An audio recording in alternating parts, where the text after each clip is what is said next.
അത്രയും ക്ഷമിക്കാൻ പറ്റിയ ഒരു മോളെ ഇവൻ കൊന്നു കളഞ്ഞില്ലേ, ഇവന്റെ ആളുകളും ചേർന്ന്. അവന്റെ പെങ്ങൾക്ക് എന്റെ കുഞ്ഞിനെ കണ്ണുകീറിയ കണ്ടൂടാ. അതെനിക്ക് നല്ല ഉറപ്പാ. ഒരു തരത്തിൽ ഒരു സ്വന്തം ഭർത്താവിന്റെ കൂടെ എങ്ങോട്ടെങ്കിലും ഒന്ന് പോവാൻ ഒരു സ്വാതന്ത്ര്യം കൊടുക്കാത്ത നാത്തുമാരുണ്ടോ?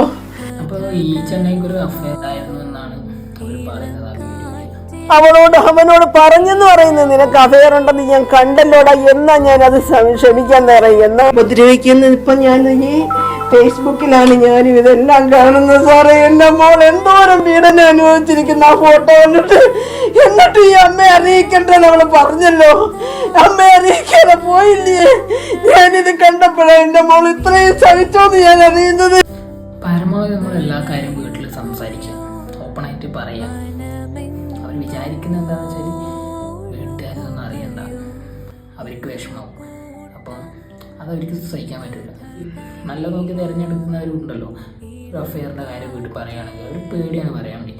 പരമാവധി ഞാൻ അവനെ കല്യാണം കഴിക്കുന്നതെന്ന് പറഞ്ഞ് അതിനെക്കുറിച്ച് അന്വേഷിച്ചാൽ കെട്ടിച്ച് കൊടുക്കുക, അതേ ചെയ്ത് അവരെ കൊലക്ക് കൊടുക്കുക.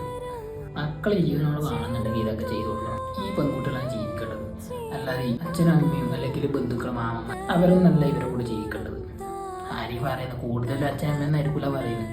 ഈ ബന്ധുക്കൾ എന്ന് പറയുന്ന കുറച്ച് ടീംസ് അല്ലേ, അവരായിരിക്കും കൂടുതൽ ഇതിനെക്കുറിച്ച് സംസാരിക്കില്ല. നിതീഷ് എന്ന ഒരു എരപ്പൻ, അവനും അവൻ്റെ ഫാമിലി നിയമത്തിന് മുന്നിൽ എത്തിക്കുക, അതാണ് എൻ്റെ ആഗ്രഹം. അവർക്ക് പരമാവധി ശിക്ഷ വാങ്ങിച്ചു കൊടുക്കുക. പണം ഉണ്ടായതുകൊണ്ട് വീണ്ടും പുറത്തിറങ്ങുമായിരിക്കുമല്ലേ പെട്ടെന്ന് തന്നെ.